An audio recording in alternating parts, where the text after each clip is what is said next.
Welcome to the Sandersonian Institute of Cosmere Studies, where there's always another secret.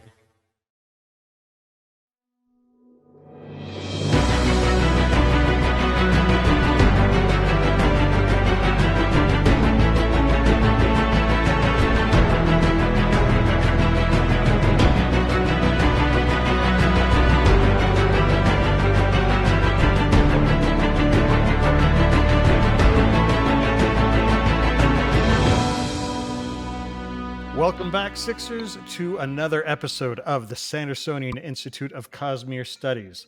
This is episode 160. Today is April 22nd, 2024. I'm Bill, and I'm joined, as always, by my pancakeful co-hosts, Amy and Jordan. Welcome. I should have had. This is what happens when you listen at 2.2 speed. You start making up words. Listen, your pancakefulness. It's a great title. Before we get started, we do want to remind our listeners that the Sandersonian Institute of Cosmere Studies is not a spoiler-free podcast. That means that if there's something in the Cosmere that you haven't read and you're worried about hearing spoilers, you might want to go read those first, then come back and join the discussion. Tonight, we are revisiting the novella Edgedancer, which takes place between books 2 and 3 of the Stormlight Archive and follows everyone's favorite Edgedancer, other than Amy, Lift. For those of you who listen to the podcast recordings or watch the videos on YouTube, we'd like to remind you that it's possible for listeners to interact with us live via chat as we record each episode at www.youtube.com/Cosmere Studies. We record every other Monday night starting at 7:30 p.m. Pacific Time, 10:30 p.m. Eastern, so please join us and take an active part in the discussion. The Sandersonian Institute of Cosmere Studies is made possible by the support of our listeners and patrons. The show, of course, will continue to be free, but if you want to help us out, head over to patreon.com/Cosmere Studies. Even pledging $1 or $2 per episode really helps us out as we continue to work to improve the show. Patrons get immediate access to our Discord channel where you can talk about the show and the Cosmere with other listeners. We've got a great community. We've got some good discussions over there, awesome people. And you'll also get early access to bonus episodes, exclusive access to other bonus content, and other good stuff. How are y'all doing? Doing pretty good. Yeah, I'm doing just fine. A little tired. I've lost, I feel like, an entire weekend to the game Balatro, but other than that, I think we're fine. Oh gosh, you've lost a week to the game Balatro within a weekend. Oh man, I'm just glad the weather's warm. I'm not. It's getting getting muggy. Not muggy, but like just not my. It's right in that uncomfortable zone where the AC hasn't kicked on yet, but it's just yeah. I don't have to wear socks all day, and I can wear shorts, so it's great. I like that.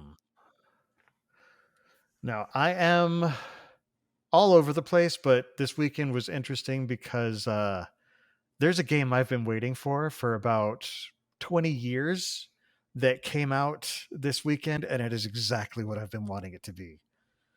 So if you're familiar at all with the Suikoden series. Oh, that's right. You were talking about it before. It was a series of RPGs that was big on the original PlayStation and PlayStation 2.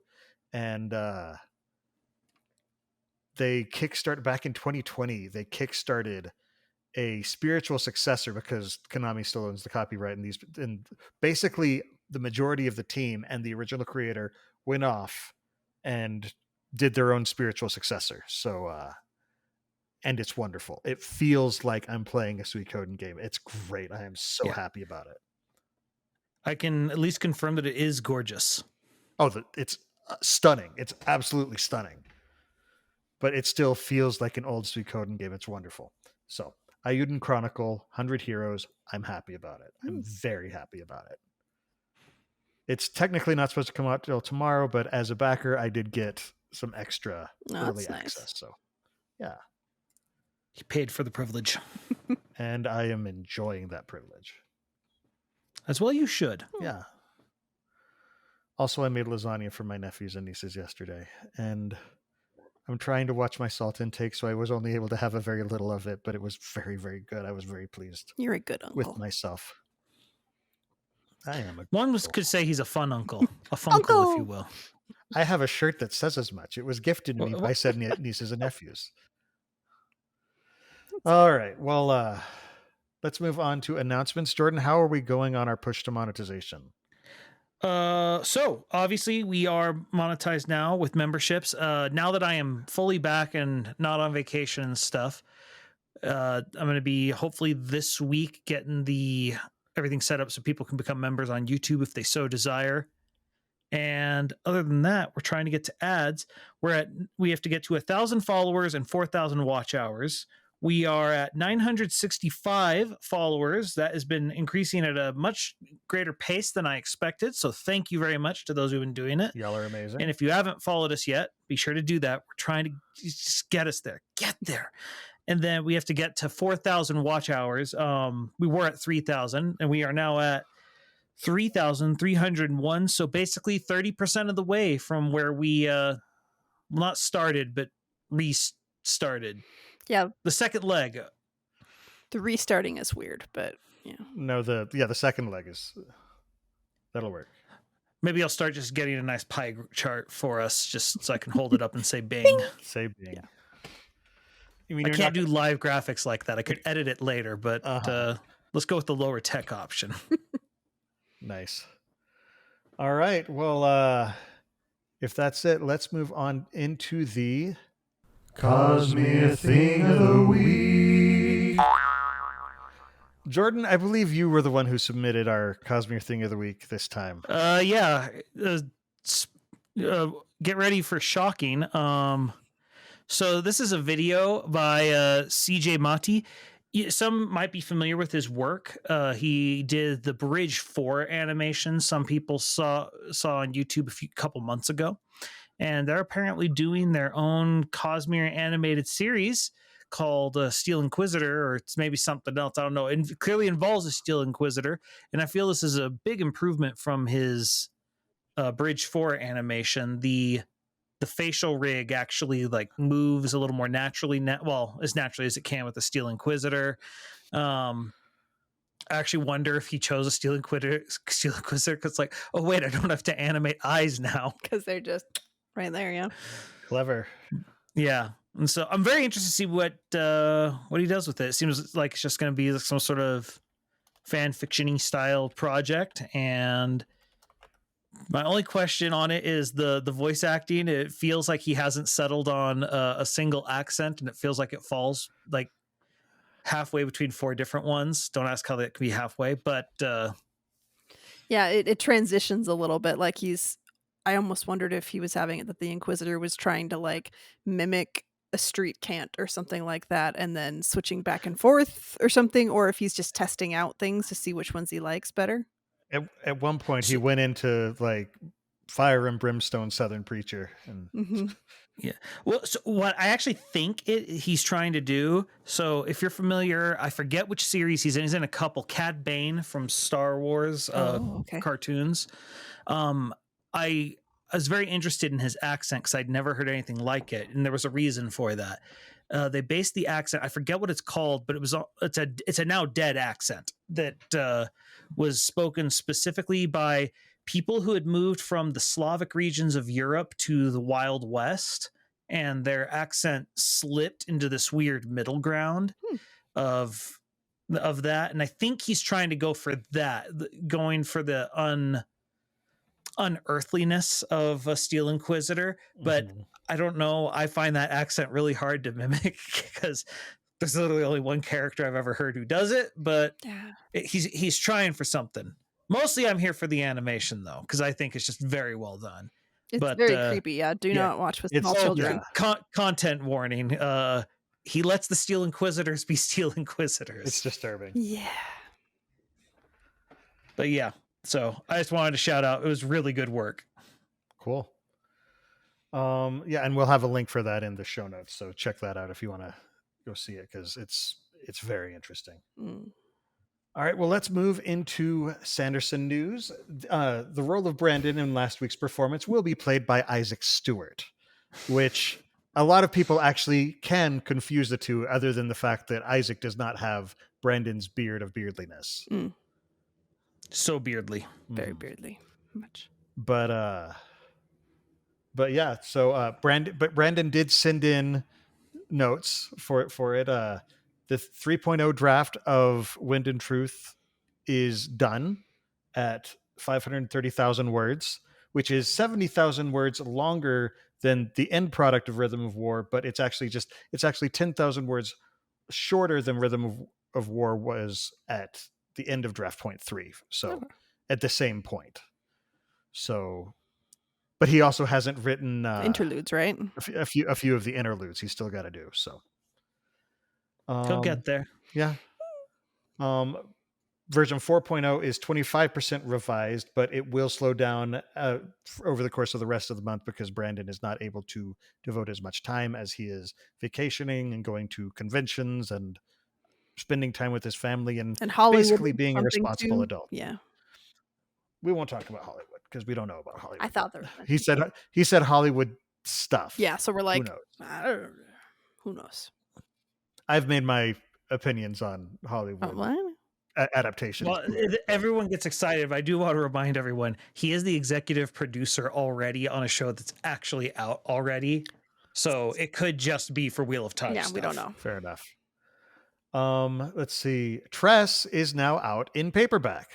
And it's hard for me to believe that it's been over a year since that book came out now. Whoa, wow. It came out technically last January, but the book itself came out, like the hard copies were delivered last February. Time is a blur. Oh man. Crazy, right? It's so crazy. Time is a flat circle. What? So, also Isaac showed off some of the stuff from the crowdfunder, which was kind of cool. He showed the charms and he showed several coasters, which are just ridiculous and very memey.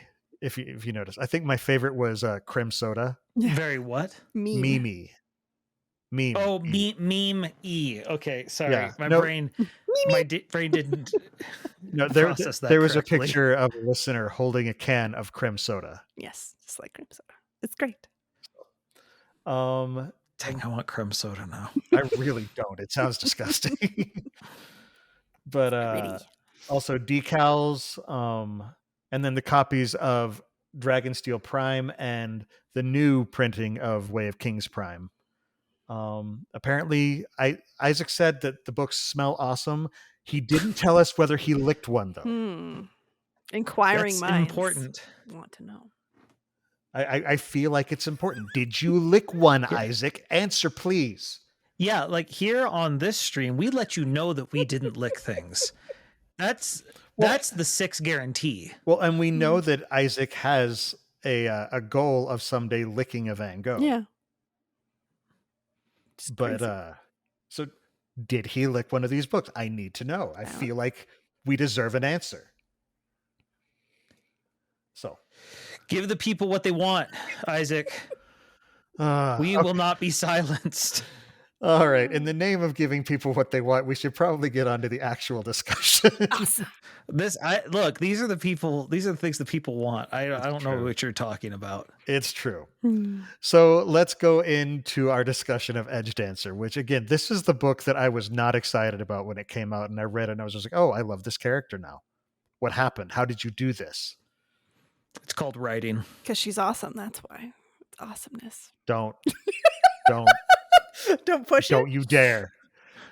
Don't bring up the one thing that makes me cringe about this character. Urge to destroy world rising. But no. No, in all seriousness, like I was the exact same. For the exact same reasons, but and the thing that's interesting is it's still not nearly my favorite scene that she shows up in, but because of it, I care more about the character. If that makes sense. Yeah. Mm-hmm.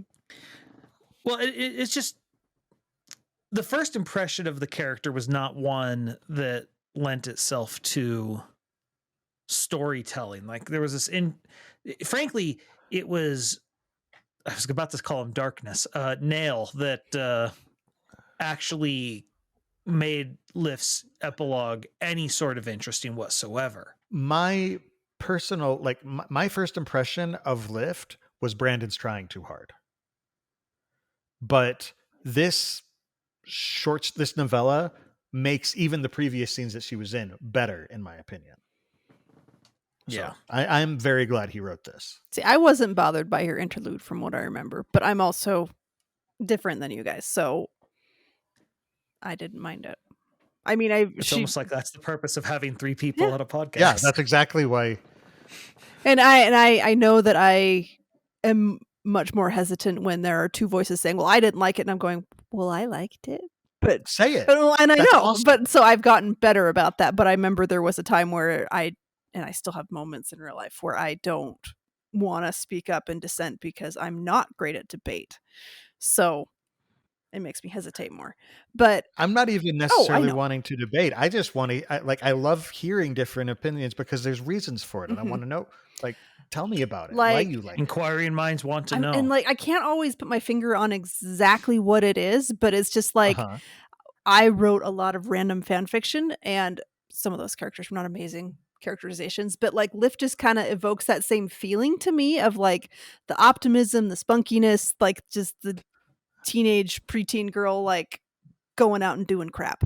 And she's just got like quips right and left, and they're different kind of quips than like Shalon has or Khaled, and Khaled doesn't really quite quip, but it's a different feel to it, and she comes off kind of as the age that she should, but there's also the little bit of fantasy to it, just that element where she can slide up things and has a Voidbringer friend who's just hanging around, and he's so exasperated, and it's got the straight man and the comedy bit going on with her and Wendell too, which I rather enjoy.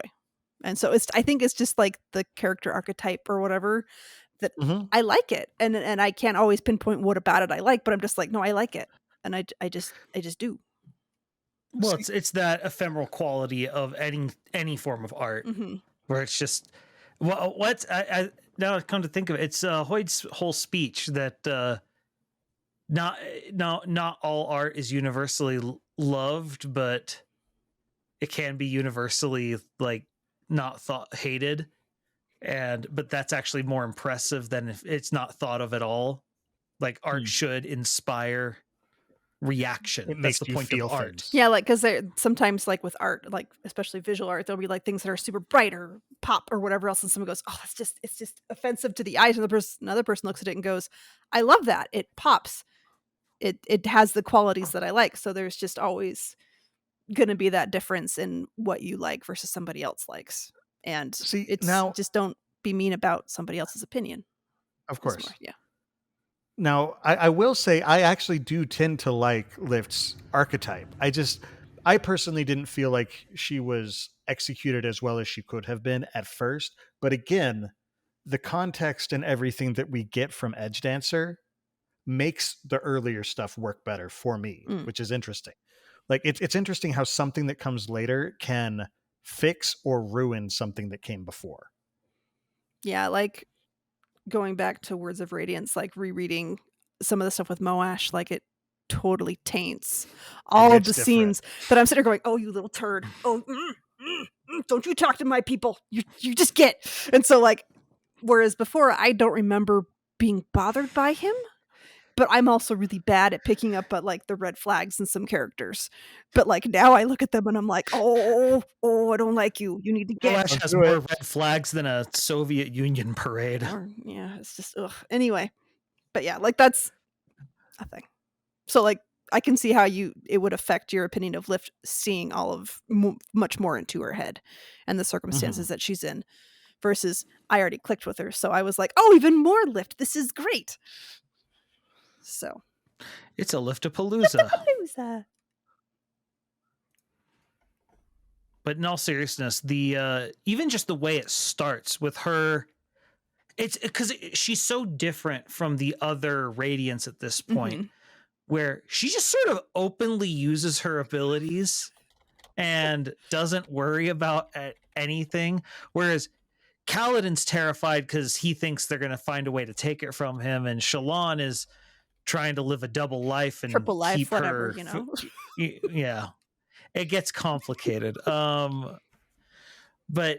let's just like, no, let's let's just ice skate out in the middle of a field and trip and use even more power as we hit our face so that it doesn't hurt as much. Well, it very much reminds me of like how little kids will just like go full bore ahead and then get back up. And if you don't say something like, "Oh, are you okay?" They're like, "Yep, I'm fine. Let's go." Oh gosh. And just like, but she's totally evoking that at the very beginning of this. And I'm sitting here watching and going, "Oh, my mom's senses are like, oh, just, don't. Oh, okay, you're fine. You can heal. Oh, but that sounds painful." So just give her some food and send her on her way, and she'll be fine. Shove food in her. She's great. So. Sorry, just shove food in her and she's great. She's great.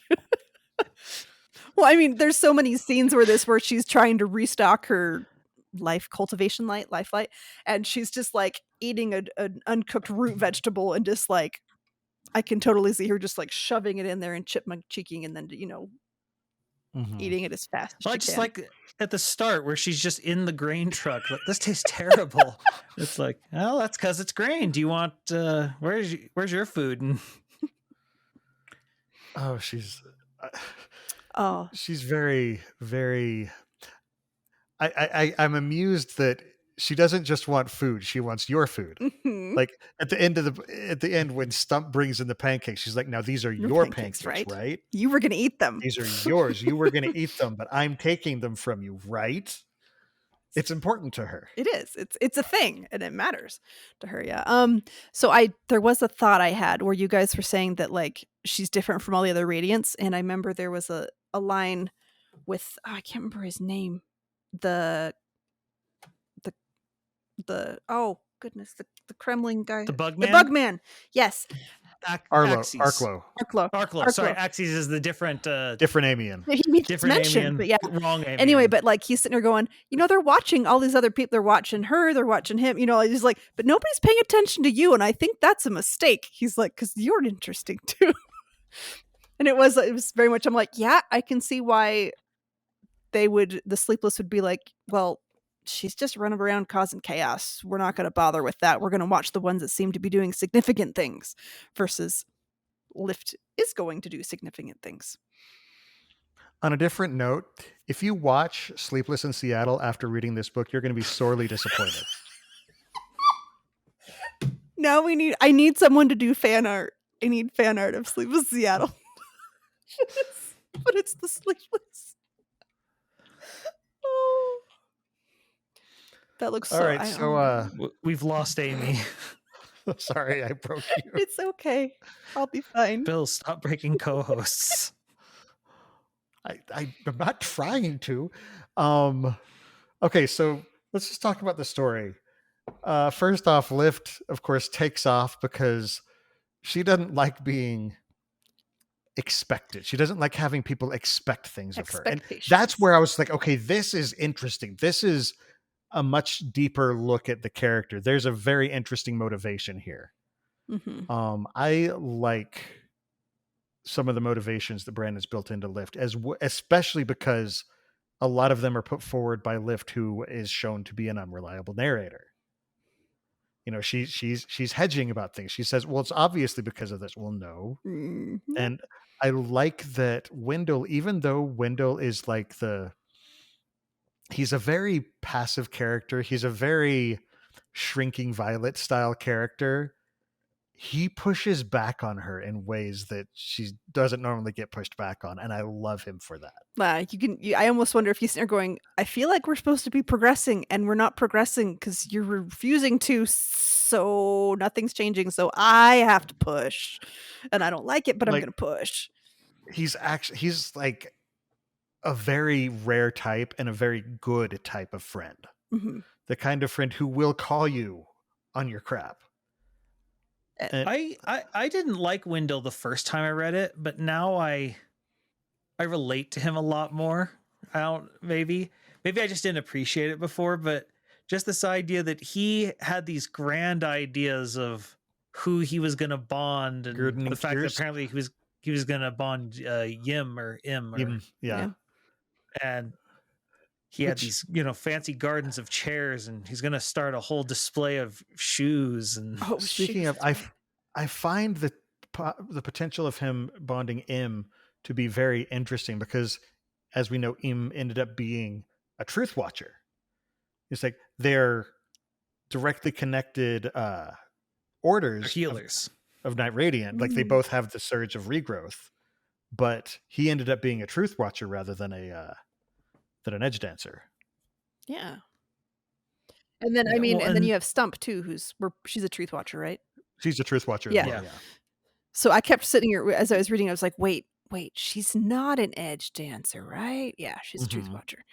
Yeah, because when she asked about a weird thing that followed her around, weirder than me, she said, no, it's not vines. It's like a little light reflection. Reflection on the wall. And it's like, yep, truth watcher. Yep. Well, and the thing about Wendell that I like is he's a guy for which he had these ideas of how it was supposed to go, and it's clearly not. Although that is fairly typical when it comes to Lift.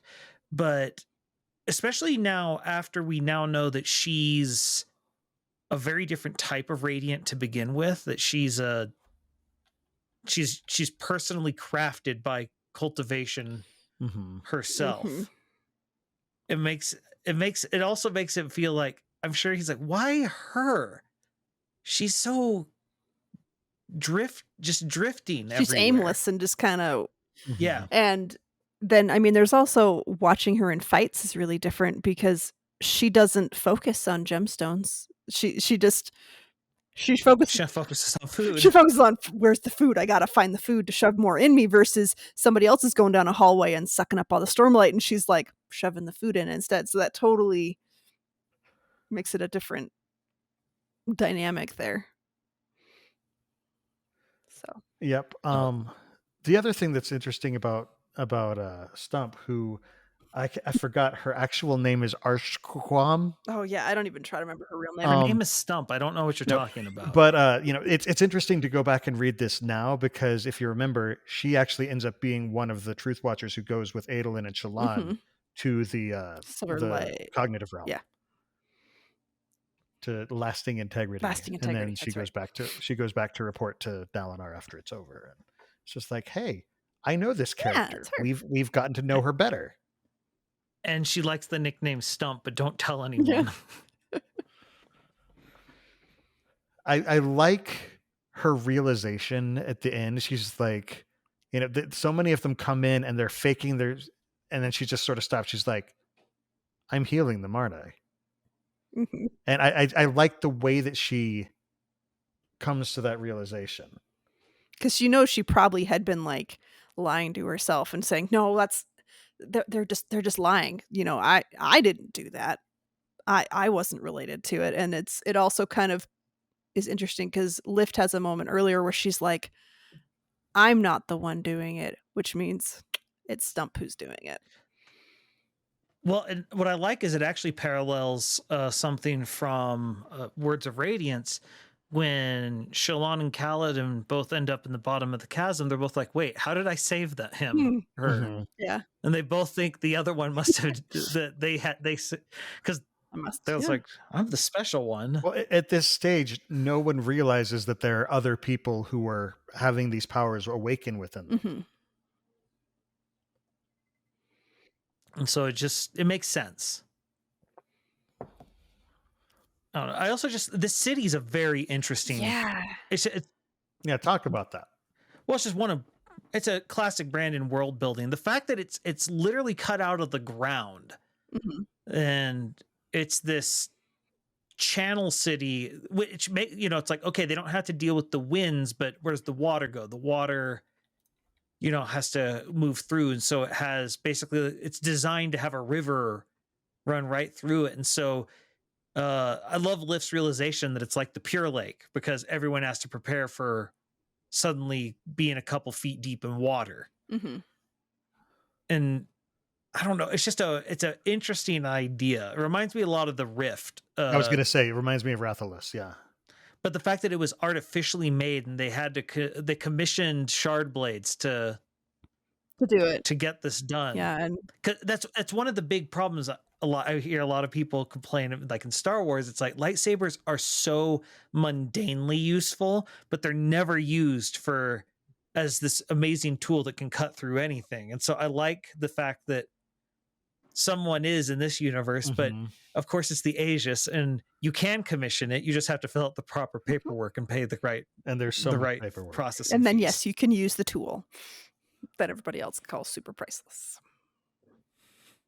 So it'd be a very different it's start just to their life. Great in, world building. in a similar way to the way that the like people can but borrow the king's shard blade to fight in a Or shard plate in a even, yeah. Because duel. I thought there was shard plate they Yeah. could borrow too. But in a similar way, they have it available, but for a more practical tool-based use. Which makes sense with the Aegis. It's a library system. Mm-hmm. It's like some libraries you can actually go. They'll have like Sewing machines recording or rooms tools and- or other things like that you can. I've heard of those, and I'm like, that sounds really cool. There's some great ones nearby. Like it's amazing some of the stuff that you can get at our local libraries. We just only have books at mine. At the local library. Yeah. But no, it's a very interesting world. You're right. So let's talk about pancakes. So many pancakes. I I kind just of want to love. point out, but because there's only 9 of them, they're technically unholy. No. There is a symbolic. There's a symbolic. Yeah, which Yeah, Lift is not happy that's- about.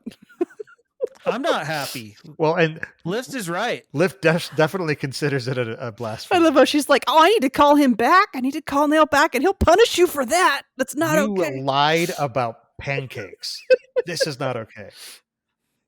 And it's so funny because outside of this, Lift hasn't really talked about pancakes, but because of this short story, every depiction I've seen of her, she's got pancakes. And like anytime you there's mean, cosplayers look that at they the have a thumbnail for the pancakes. video. Yeah, it's just like I think that was what clued me into a cosplayer at Dragonsteel one of the times is they had a pancake and I was like, oh, you're Lift. Okay. Because you have pancakes. Got it.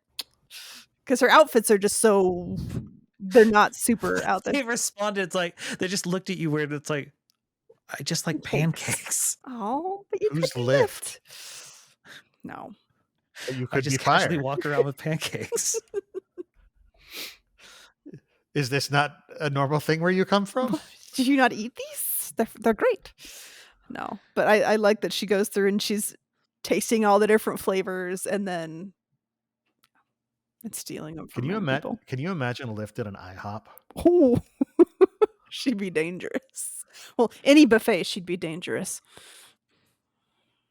Yeah. Yeah, she's eating through all their starving food. Mhm. I do like she has her own swear. I wonder, could Lift eat and metabolize and then breathe out into a gemstone? Maybe. We haven't seen. They haven't been able to shove it back into gemstones, have they? No, because cultivation light isn't what goes into gemstones. I don't think it would take. Well, but Except We've only ever seen Stormlight. and Void Light and anti-Void Light. But she's been healing Yeah. people with her breathing out. Like, 'cause she doesn't sit there and like touch people. She like breathes out on them when she's leaving at the very end, and she heals all of the immigrants, refugees, whatever they're called. Anyway, but so They were immigrants. Huh. So I think she might be able to. It might take a bit of doing to get it just right or having the gemstone prepped just right, but I'm assuming she could. Because she does. Well, the reason I'm curious because she doesn't breathe in the Stormlight or the Life Light. Yeah, she makes And so it in a weird way. And so it's I don't know. It's just interesting. You know, I wonder in some ways her James- ability almost sounds like it's almost like how Mistborn powers actually work. A little bit. Yeah. Jameson chat says we have seen the Lifelight gemstones. That sounds right. I feel like That could be. Navani talked about it at some point, but Okay, so she'd probably just have to do it into one of those gemstones versus. I can't say that for certain. It sounds right, but I would think just the nature of cultivation as a concept, I feel like it would need to be somewhat different somehow. I don't know. But that's just sort of my instincts talking. I wouldn't say it's because Lifelight is different. I'd say it's because Lift is different. Yeah. I mean, at this point, we literally don't know the difference between that, unfortunately. She's her own little hybrid, whatever's going on. I mean, she's been touched by cultivation herself. Yeah. So it's she's a sample size of 1. Yep. And but man, that reveal was great on Rhythm of War. Just like, find out why she made a Night Radiant that was powered by a Lifelight. Mm-hmm. And you're just like, what? Well, so that's why she's so stinking weird. Which is what's interesting, because now in Rhythm of War, we have Night's Radiant who use each of the 3 different kinds of light. Because Eshonai uses Void Light. You Venli? mean or Venli. Venli can use both. Yeah, because she has both sets of powers. Yeah, because she was in. And then you have on top of it, you have Navani who's using Tower Light. Although I still just want to run with her I want to call it Science Light. I just like I like her her concept of what is honor plus cultivation, and she called it like the song of science. Oh, I thought it was civilization. She referred to it as the song of science, but she also used civilization, and those. I mean, those things are related, obviously. And every time I hear Song of Science, I just say, "Hello, darkness." Nice. Yes, my and that's old why I friend." want it. That's why I want it. Plus, Science Light just sounds. It sounds like how a 3-year-old would describe like lasers. It's Science Light. You're not wrong. Yeah, that's valid. I can see that. Basically, I want to shove more 3-year-old terms into the story where it makes sense. Only where I can. Okay. So, do you have any scenes in this that really just stood out to you that just made you smile? I liked the little bit where Lift is talking to like the random urchin, and she's doing like the street babble kind of back and forth at Wendell afterwards, like, Got a lunks? what is this? He's like, what were you even speaking? And she's like, oh, I just kind of figured it out, and went with it. Got a lunks for smalls? Yeah, and it made me think of High Imperial. Yeah, I didn't follow it. I was and just it's like, the same thing where I can't follow it. I just I did. follow Yeah, it. I didn't have a problem with it. Yeah, but it goes right over my head every freaking time he does this stuff, and I've learned this must just be I think you have to have a BA instead of a BS to understand it. Yeah, maybe. I don't know. I just kind of took it as, well, we're going with the story, and it's okay. I don't have to pick up every little bit of it. But see, I got the feel of it. Like, go to Lux for response, just like, you got food for little bitties, little people. That's right. Yeah. Like, I didn't get food. I kept like lunch. Lunch. Lunch. Yeah. That, at least that's how I interpreted it. Maybe I'm wrong, but it's like, you got a lunch for smalls? Well, I'm not gonna correct you on it. Heavens knows I have no clue whatsoever. And like I said, I could be wrong. So. Yeah, I don't remember. I don't remember the details of it enough to try and parse it. And I always imagine that her fight with Nail is longer than it is. Like, I always think it's going to be so much longer. Okay, Jordan's going to laugh because I kind of blinked and missed that fight. Jordan understands you didn't why. blink. You didn't blink. You stood still because you're over here like tapping or storing speed. Bill was listening at 2.2 speed. I want to let everyone know I live with a madman, apparently. Everyone thinks I'm the crazy one. No, this guy's listening at 2.2 speed, okay? Listen, so my anxiety's been high the past couple of weeks. Well, I wonder why. I have to channel it somehow. I actually found it soothing. Doesn't make any sense. There's no lot. He understands whatever the street urchins are saying. He's listening at 2.2 speed. He's out of control. Oh man. I loved the scene where she is dealing with all the librarians. Yes. where she goes in and they're just like, hang on a second, goes out and she like writes the quick message with Wendell to Poor Wendell, who's like the- shaping stuff and being like, okay, this is what this letter looks like. Okay, now this is what this letter looks like. Well, the thing that makes it better, he's like, this is the type of stuff they were trying to teach you. But he's also she's over here. It's what I got you for. he's also the perfect kind of Spren to do this. He's vines.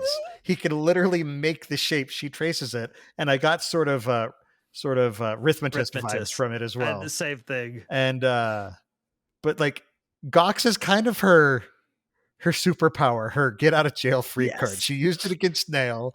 Now she's using it in the library. It is just sort of a, and now you got to do what I say. Yep. You just have to imagine that that's those poor advisors to Gox who were like, okay, we have him who's our figurehead and does all the things, and so we don't die, and now we have to deal with that. And just I'm trying to remember accommodate what was her nickname for like the Was it woman Fat that Lip? they were contact. Fat Lip. I think it was Tell Fat or Lip. I feel like it was Fat lips. Fat Lips. I think it was Fat Lips. It might be Fat Lips, yeah. And they're just like, nope, that's her. That's her. They're like, yep, that's her indeed. She broke containment. And it's not even a hesitation of like, oh, what do we do? No, we go and make sure they don't haul her off. Yep, that's her. Do what she asks. The thing that's funny is that I can totally imagine Wendell being very tempted to edit what she's saying into a much more palatable way, but then realizing, no, they'll know it's her. Yeah. I want them to recognize her. No. She's a special kind of crazy. And we love it. Yeah. Well, and then on top of it, just with her going off on her own, I loved her little monologue about how, because it's not just that people start expecting things. She's clearly very self-conscious about the idea that other people affect you and will change you. Mm-hmm. Mm-hmm. And she's scared of that because she's terrifying. Yeah. Well, it's very interesting that she went to cultivation and thinks she asked to not change. Mm-hmm. And that should be our first hint that she didn't actually get that as the wish. Well, and that's the thing is like a lot of people, Lift included, don't realize that the Night Watcher doesn't necessarily work the way you think. You go and you ask her for a boon, but you don't necessarily choose what the boon is. Mm-hmm. You tell her what you want it to be, but that's not necessarily what she's going to give you. Yeah. Also, do we know what her curse is? No. She doesn't even seem to know what she asked for because she's talking about what she thinks she got. And so it's very much like Dalinar, where they don't actually know what even Taravangian, he knows exactly what he asked for, but he didn't even understand it. Yep. Until suddenly it all became clear all in one grand moment, and now everyone's paying the price for it. Mm-hmm. Yeah. What's the phrase? It's like, God chose not to strike me down today, and so I'm going to make it everyone else's problem. Oh man. Wow. And that's Taravangian right now. Well. On that note, we should probably pause for a break. Okay. We've been going for a while, and there's still some good stuff to talk about, though. So Okay. we will see y'all in just a little bit. And we're back. Okay, so actually during the break, Jameis from chat raised an interesting question because we were talking about curses and boons and stuff like that. Because remember, Lift didn't get her boon from the Night Watcher. She got her lift directly from cultivation. Mm-hmm. Cultivation pass out curses as well. It's never really clear because, like with Dalinar, he thought his curse was that he was going to forget, was that he forgot Evie, Mm-hmm. but it turns out that was actually the boon that he requested. For Taravangian, he asked for capacity, and he was given both the compassion and the Capability. intelligence, Yeah.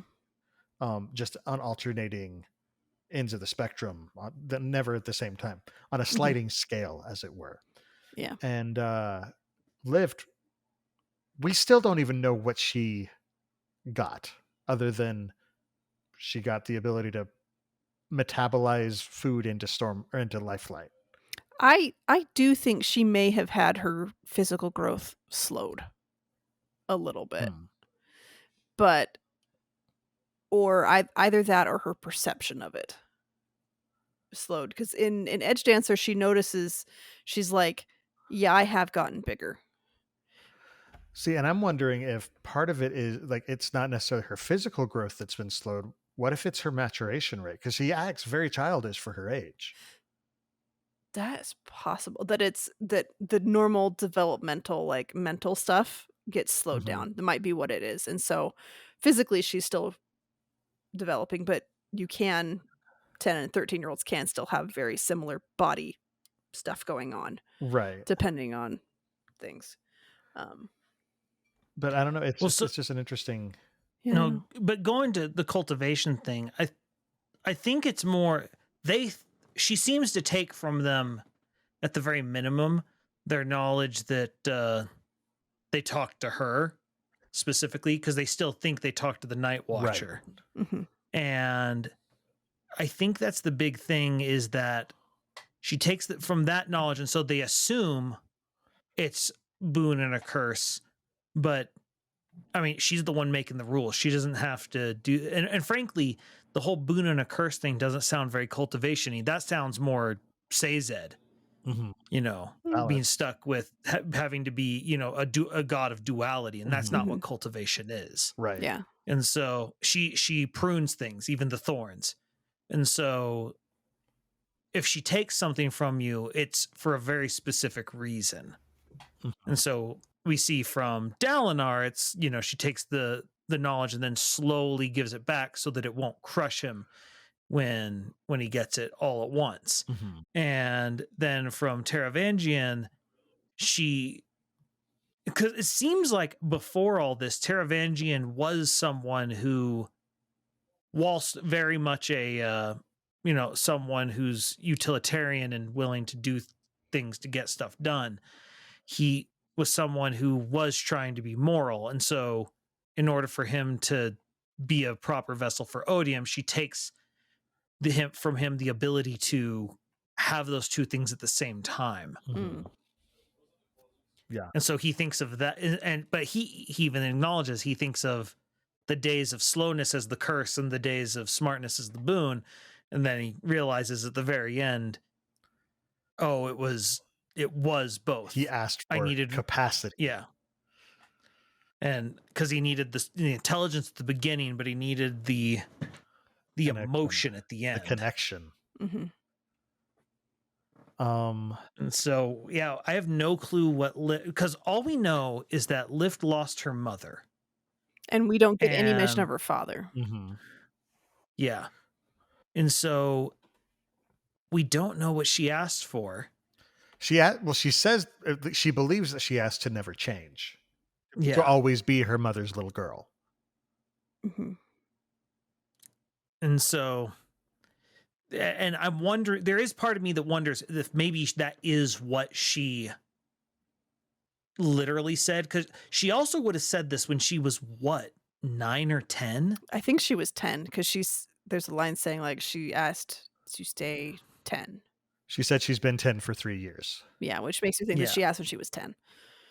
Yeah, and so, but I could see her maybe, because, as a 10-year-old, you're right at that age where you're starting to be more cognizant of the greater world, but you're still not really. You're still very self-centered, and it's developmentally normal that you're that self-centered. Yeah, and so I could see her asking to stay her mother's little girl, and cultivation being like, I will give this to you, but not the way you expect. What you think you want, but what you need. It's basically something to help her to achieve what her mother would want for her daughter.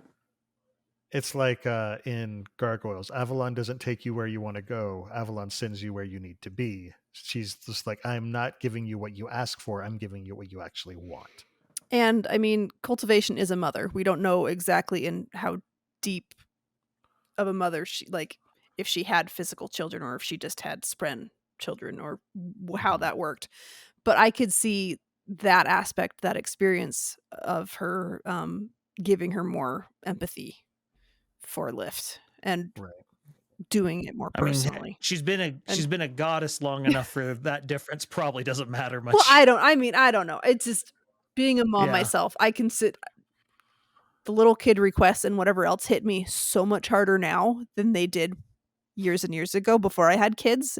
And it's, I don't know what it is, but something flipped in my brain and it has not ever gone back. And Hallmark commercials are terrible now. Anything with the slightest bit of emotion with children, I'm like, oh crap, I gotta not cry, don't cry. And it's right there on the tip and it's terrible. Anyway, but yes. Yeah. I also find it very interesting looking like, and we're sort of straying from Edgedancer, but I feel like it's still tangentially connected, is that 3 people spoke to the Night Watch, or not to the Night Watcher, to cultivation. And each of them is tied to a different shard.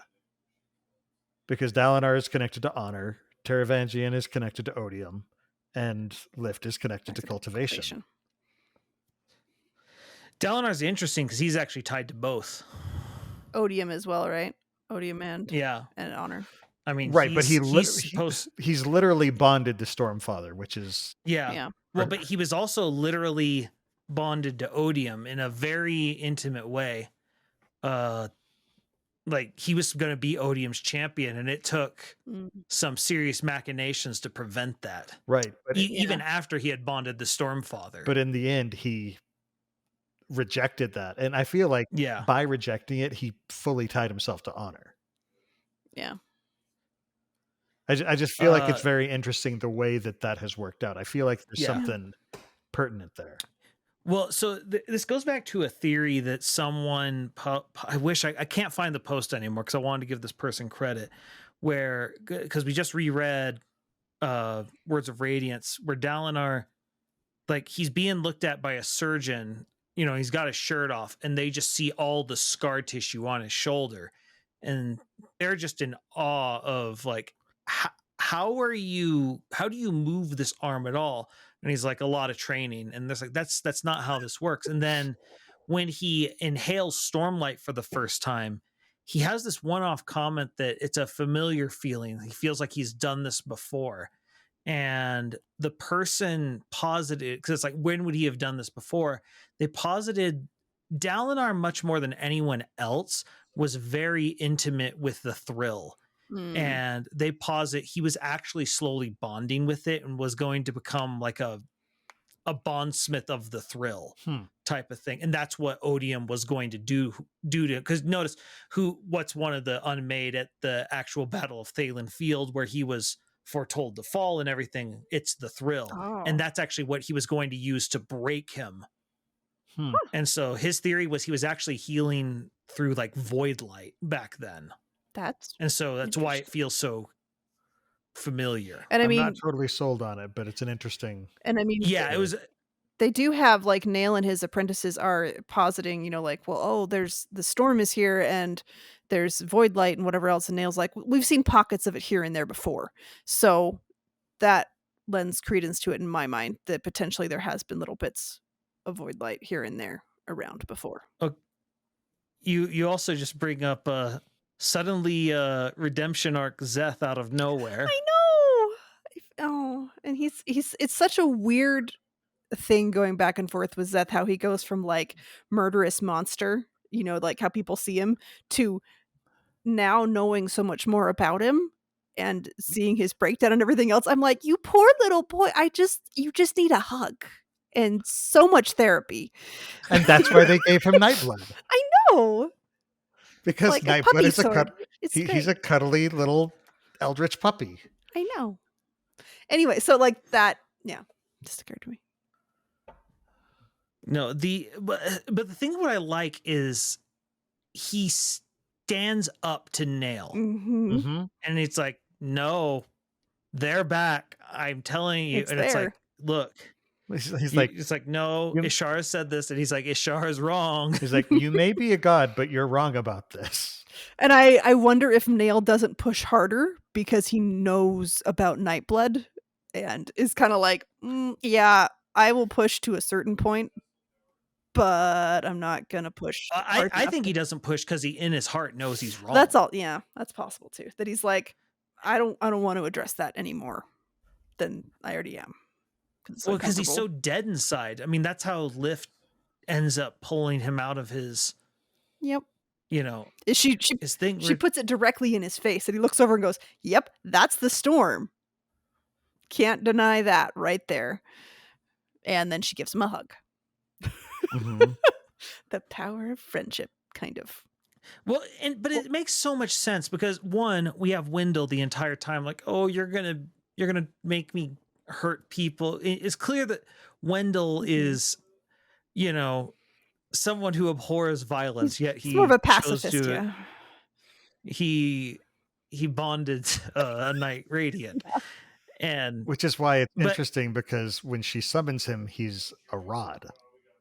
No, he's a stick. Different character. But no, like, and does she ever make him into a sword? I'm trying to think if she does. She makes him into a fork. She does make him into a fork, yes. But like, I think at one point in the later books, we see her just sort of. Well, because Wendell does have this, like, well, I would be a rather regal one sword that you look at and it's really pretty. He's like, he I'm wants sure to I be look really great. He wants to be a ceremonial blade. Yes, one that does not actually cut into people because he's not comfortable with that. But like the fact that she summons him as a rod so that he doesn't have to cut into people. Mm-hmm. Well, I think it's the other. She doesn't want to cut into people. No, she's a healer. She's not a warrior. She's not a soldier. She's not even Shalon, who's like a shyster and having to survive by hook and crook. She's not even a survivor. She's just a kid trying to just be good. Well, and that's one of the whilst also being a street urchin. That's one of the interesting things is that, that's why she's afraid, because she's been spending so much time just surviving that when you get a little bit of breathing room from that, the possibilities are endless, and that's terrifying. Because then you're responsible for your actions. You have to make decisions. Mm-hmm. And what if you choose the wrong thing? And it's just like, oh, I feel this. Decision paralysis. Mm-hmm. It's a thing. Analysis paralysis. Yep. Well, and I like that that's her arc is she's afraid of connection. Mm-hmm. And she now has friends. And that's what, Wendell just keeps, hounding her about. It's like, mistress, things were going really well. Why'd we leave? We had a home. Like, it was great. You were happy. You were learning. Like, and even like, she won't say it to him, but she says it in her head. She'd like to get into wear, like actual clothes and have constant meals.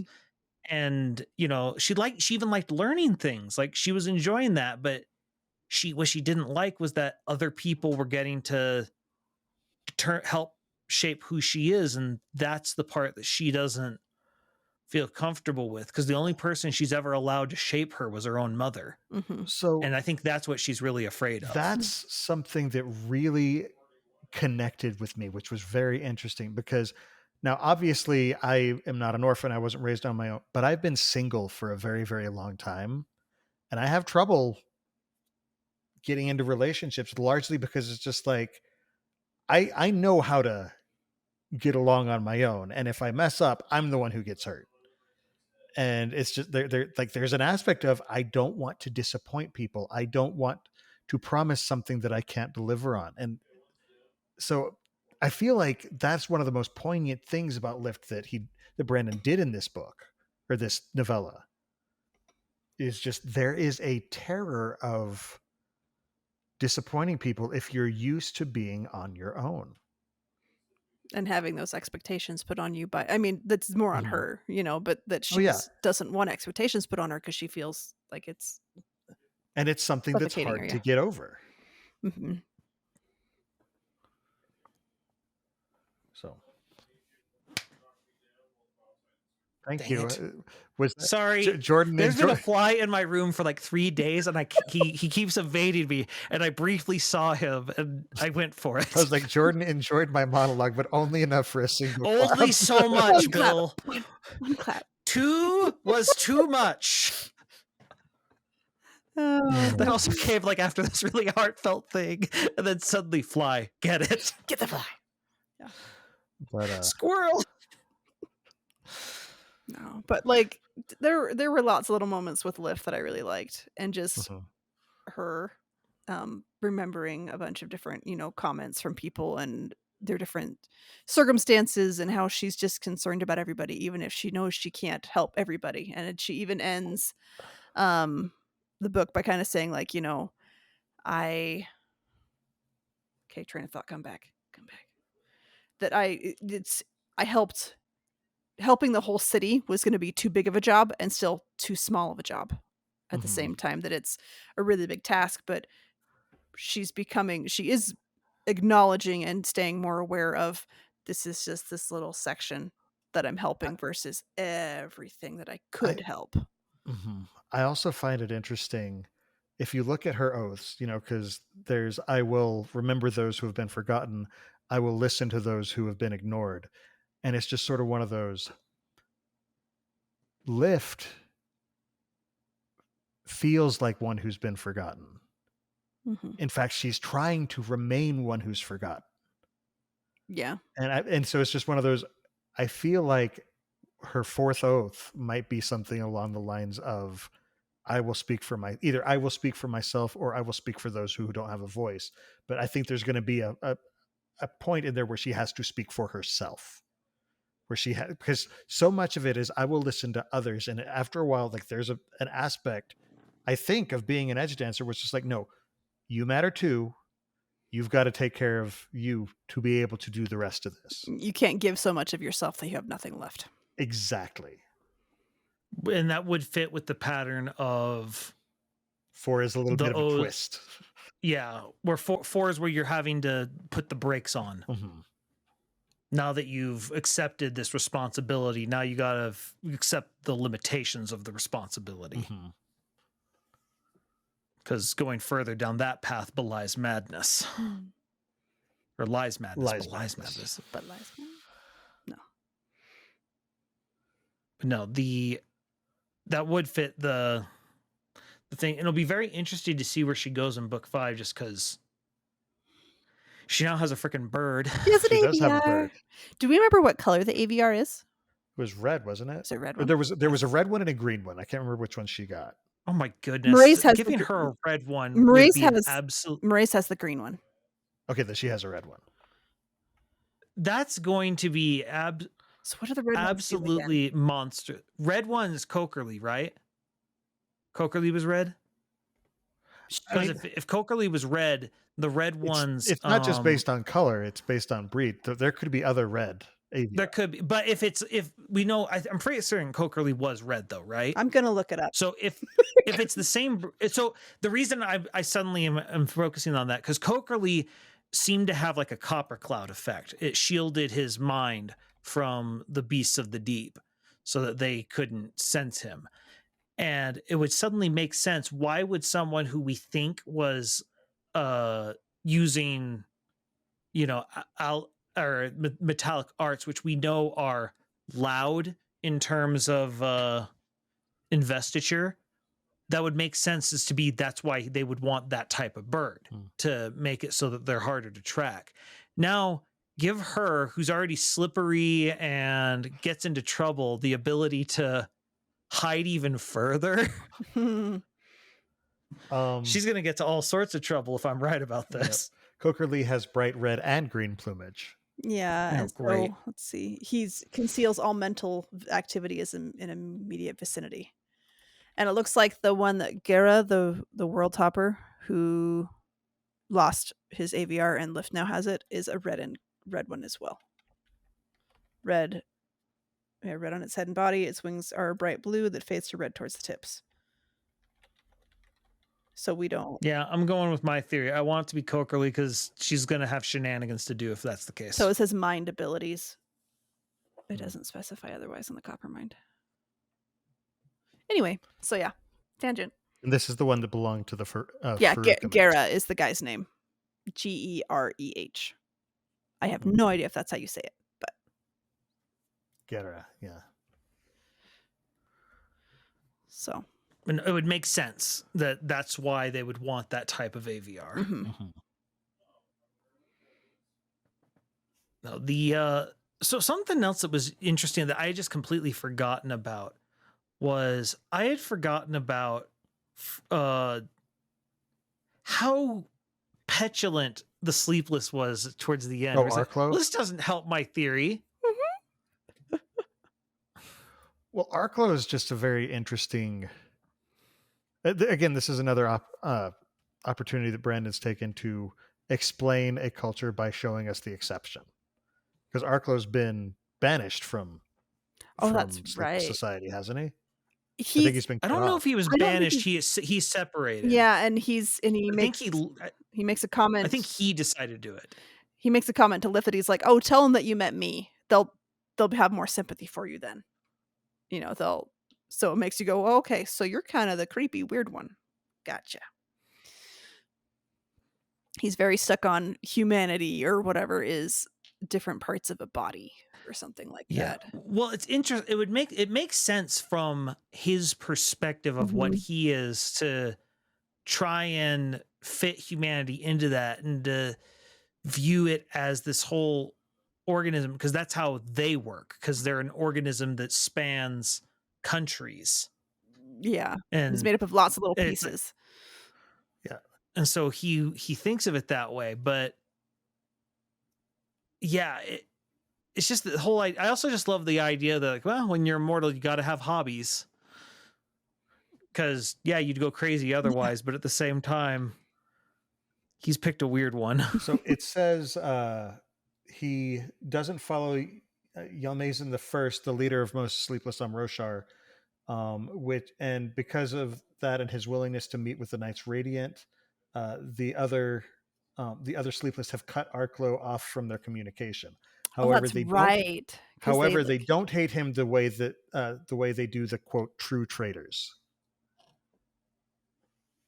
I forgot. I don't remember those true traitors. The idea of any of the sleepless being rogue is just terrifying. Yeah, what are they doing? It's like, oh man. I mean, the normal ones are scary enough, let alone what are the ones that are on their own mission doing. And then how do you even kill one? Like, how? How would you even do that? You would have to find every little Kremling that was part of it and destroy it. Like either squish it or burn it or something. But I think it's the risk of, if you have some of it left, it can rebuild itself. The Wolverine. Yeah.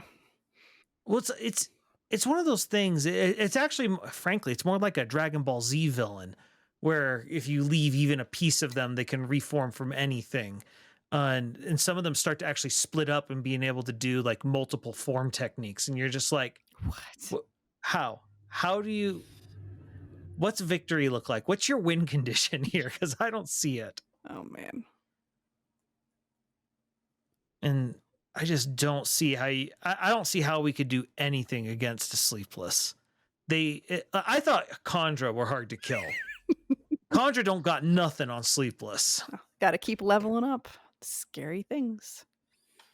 Yeah. But no, that was the other thing is I forgot what a horror show it was the first time we meet him. Like in his actual form, because he's scary and like his like eyes are moving around and like he's got one eye that like comes and crawls back in, and then like another one comes and takes its place later or something like that, and then his whole face, he doesn't totally get the skin to look right, so there's cracks all over, and that's why he's like, well, it's great here because I can just wear like full body covering so I can make up for that. Mm-hmm. The Shikwa. Mm-hmm. And I just remember because like we see, I forget his name, but the one in Dawn Shard who's a little bit better at hiding the stuff. Yeah. But we have to introduce here, we have to see, all right, They're scary. this is like they have to evolve these pieces into making these things look even human, remotely so. But they're when they do it, they're a patchwork of Kremlings. And I like the little hint we get early that he's watching her as she's like, Kremlings around here look weird. I've never seen one like that. I remember the first Kremling I saw, and I was like, there's a sleepless around. Yep. That's right. At this point, anytime you see a Kremling, it's just like, so where are you? Where are you? I do like that Brandon has said he's now he regrets it a little bit, because anytime he says anything about a Kremling now, he's like, everyone always assumes it's a sleepless. And it's like, sometimes a Kremling's just a Kremling. There have to be normal Kremlings somewhere.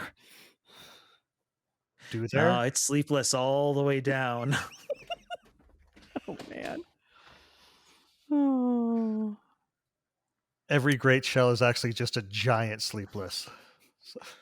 Oh, sheesh. That'd be awful. I believe it. Oh.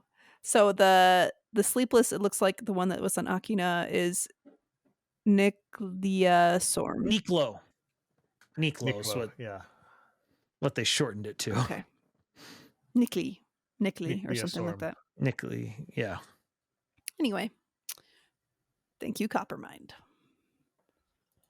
It's a valuable service. It's wonderful. Thank you so much, Coppermind, 17th Shard, all of the wonderful people out there, fans out there who are able to gather and collect this information and make it publicly available. Because my Coppermind is failing. It doesn't hold everything. Yeah, it's hard. Well, that's the thing. Like, this is a short book, especially by Brandon standards. But I just how much I've forgotten this. Like, I forgot this is where, like, even though it's obvious, I forgot this is where we found out that Szeth, his soul has, it's like mouse trails. Yeah. Mm-hmm. And now not everyone can see, like, it's Lift that can see that, right? I think everybody, because of her nature. No, everybody. I don't know that anybody else has really mentioned it. But they notice something's off. I don't think they've mentioned actually visibly seeing. The problem is, I mean, with Szeth, people could just be like, something's off, but that could just be Szeth, because he hears voices wherever there's darkness, and he doesn't like closing his eyes. And yeah, he's got lots of issues. Poor guy. The other thing to keep in mind also is, if you remember, on the back of all the Stormlight books, the blurbs, those were written by Sleepless. I know, that totally threw me. Like, when I realized that, I was like, what? And Arklo kind of tips his hand into that, like shows us that a little bit, because he refers to them with the same titles. He calls them, the liar and the the liar, the assassin, the soldier, and then the general. I don't recall what I can't remember what he calls Dalinar. Yeah, but like he lists them off, and it's just like that one. Mm-hmm. Okay, so I found the Coppermind. It said, following his death and subsequent revival, his soul was improperly attached to his body, leaving him with a ghostly white afterimage that can be seen by anyone with sufficient investiture, such as Lift or the Skybreakers. So you have to reach a certain heightening, apparently. That's actually a fair way of putting it. Yeah. Okay, and I guess it doesn't help that, like, most of the viewpoint characters that I remember seeing Szeth and commenting on it were people who are invested. So I just didn't connect that was. We need Adolin to talk about seeing him after, because the only time we see them interact is when they're fighting. Yeah, and that's before the soul staple. Mm-hmm. I am very interested to see some of these magic systems interact, because, like, you know how Hoyd now has both Awakening and Surge Binding, as well as the old style light weaving. But it's just like, it's interesting because he holds a lot of investiture because he has breaths, but he can't necessarily Surge Bind with that investiture. But like when you try and hold Stormlight, it leaks. And it's, I don't know, it's just interesting, like all these different forms of the same investiture and how they present. It's interesting to see it. Sorry, I just had a thought, and it's not properly formed yet, but I'll say it anyway. I was just thinking about, we know how they stapled his soul back was using some fabrial. Mm-hmm.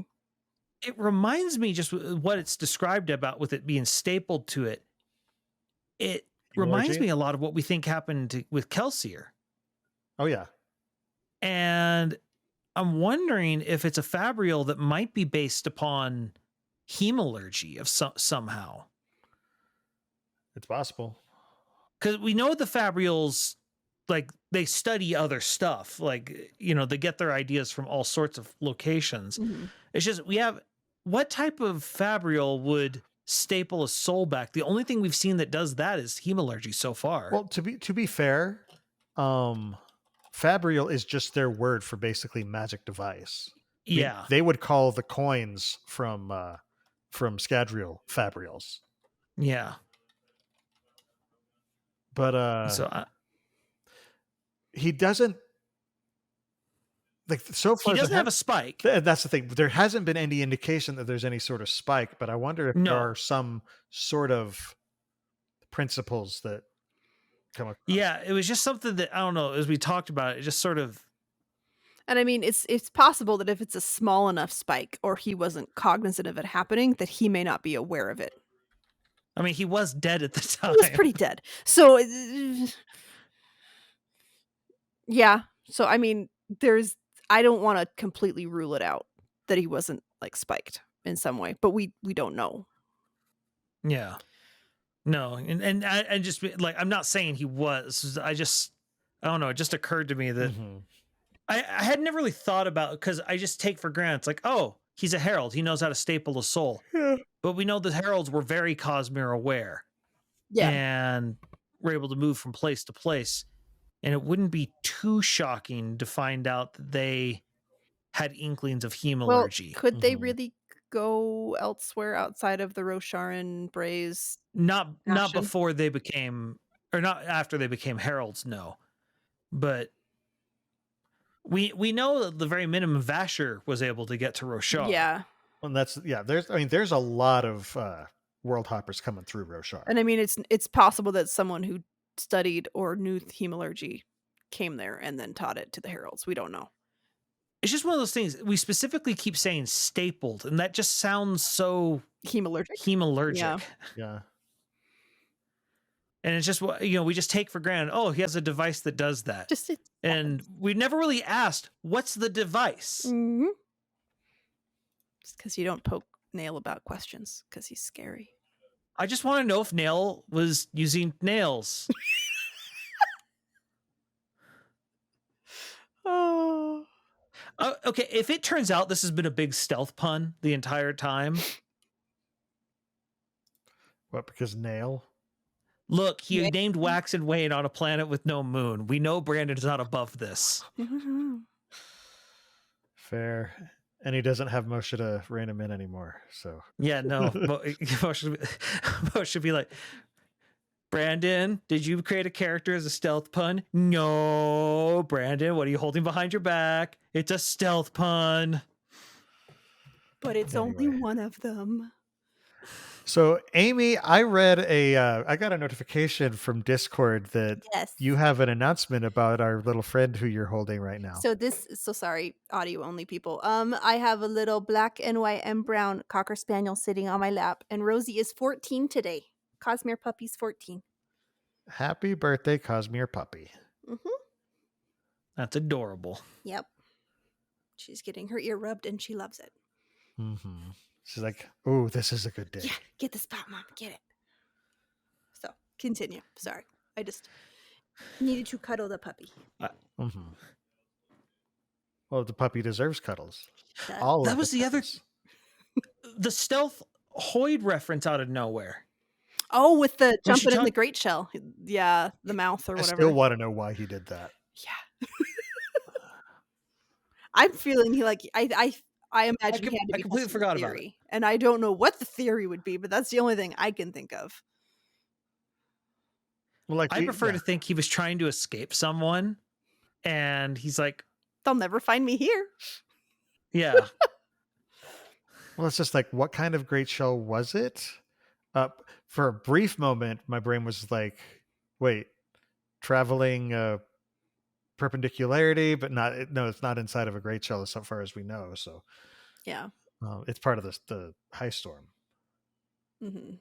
But I like my theory that he was on the run from someone, and he's just like, well, they'll give up after they'll never look here. Maybe it was a 17 shard, because I mean, we know that there were the 3 who were following him. Yeah. I would think it wouldn't be them because they would know he would survive it. And so Yeah. I feel like it just, my gut tells me it was someone more mundane and they were hounding him. And he's like, well, if I Fine. jump in here, they'll stop looking for me because they'll assume I'm dead. See, I wasn't sure it was they'll stop looking for me because they'll assume I'm dead, and so much as they'll never look for me here. My other random thought is maybe he got given a dare, and he was like, "Well, let's see it happen. Let's see what it's like inside."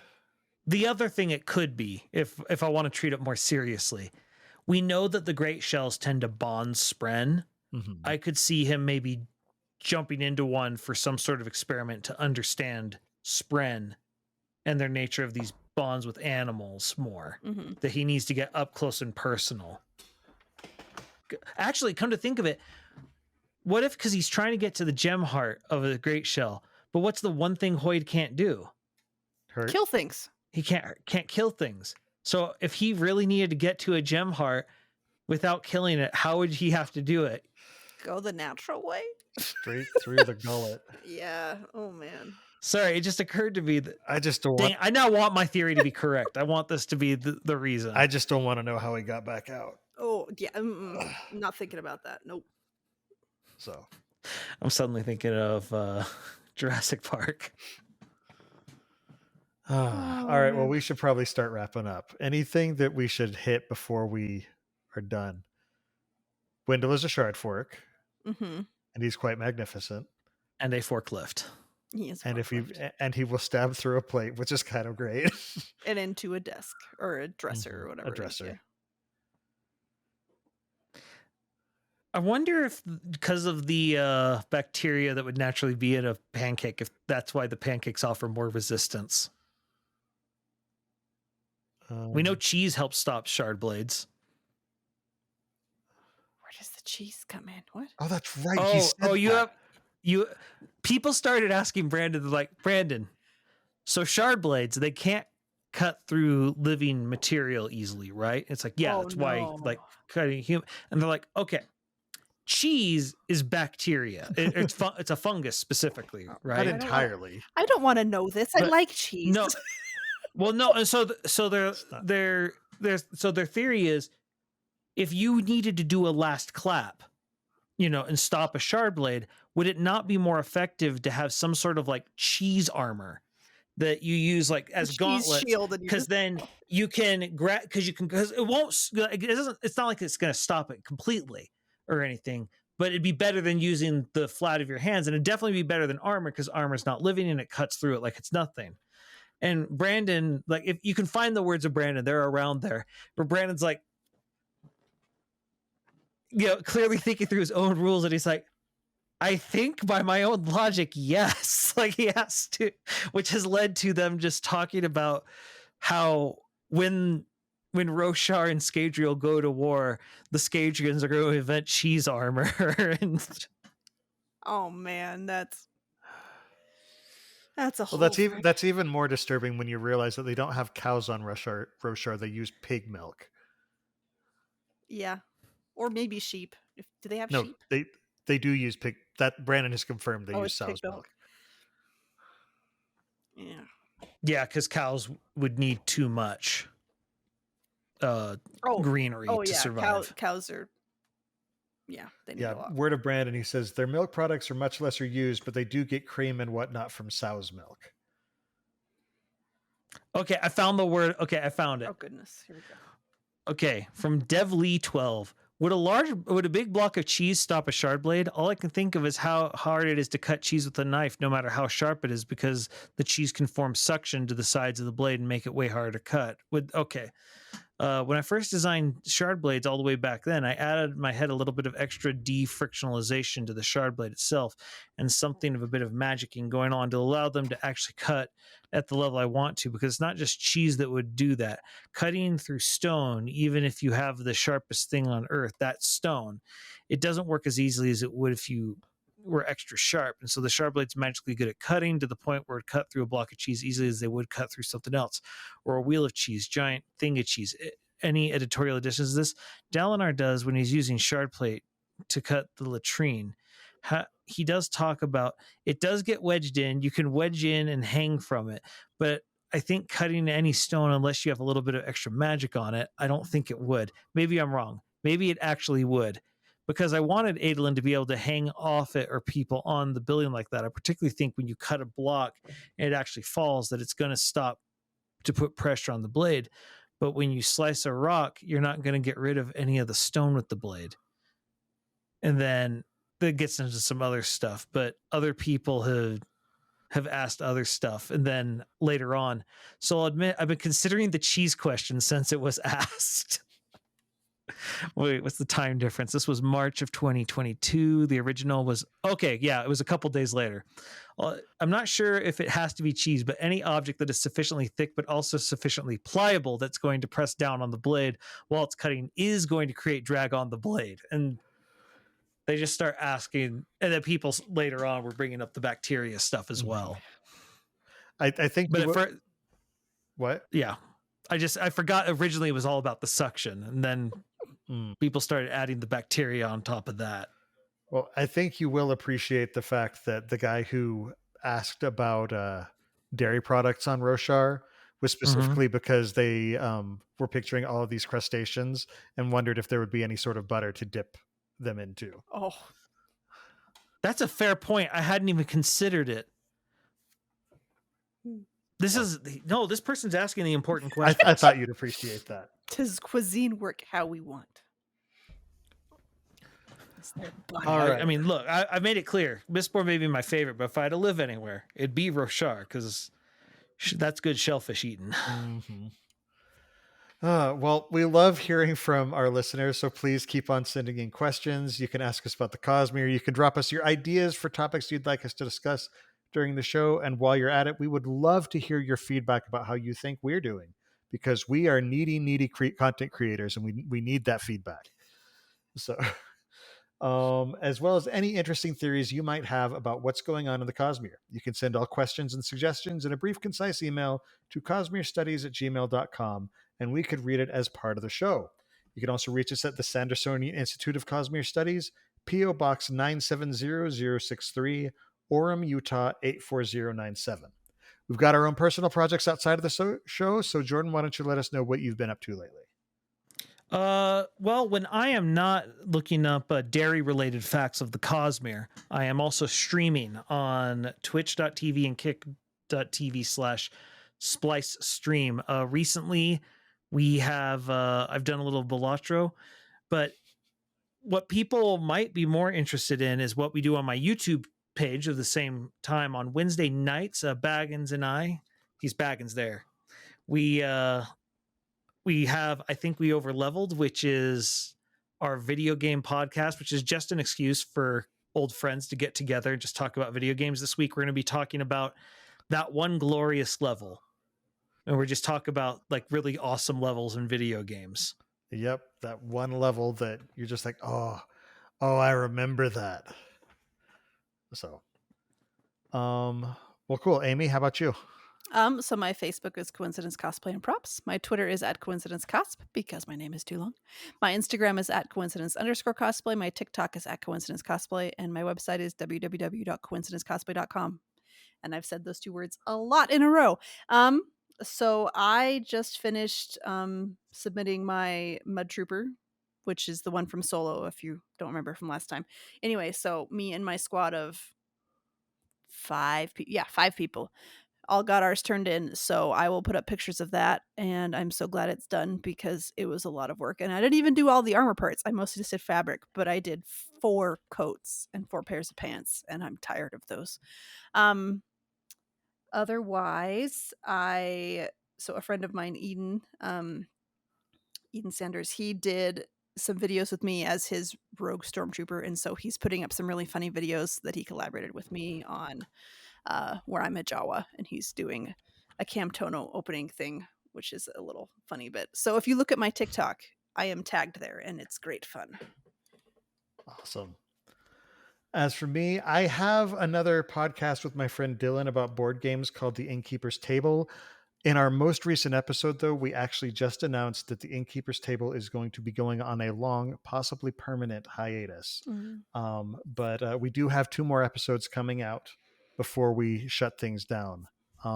It just isn't really fitting into the schedule anymore. We're struggling to figure out what we want to have the show be about. And so we figured it was a good time to take a break, and we don't necessarily have any plans to come back. We're just not shutting the door entirely. But our most recent episode was a game spotlight where we talked about one of Dylan's favorite games, Terra Mystica, which is a very, very Euro game. Basically a lot of not combat based, area control based, plotting out exactly where you place every single thing and playing the most clean game compared to all of your opponents, sort of in a what's it called, tack from the Wise Man's Fear mode. So yeah, unfortunately that's going to be going away. It felt like it was time, so it's bittersweet, but yeah. For those of you who want to support the Sandersonian Institute of Cosmere Studies, but you can't become patrons just yet, we would love it if you would let your friends know about the show. Don't forget to subscribe to the podcast and to like and subscribe over on youtube.com/Cosmere Studies. And if you want to toss us a good review wherever you listen to us, we would absolutely love that. That'd be amazing.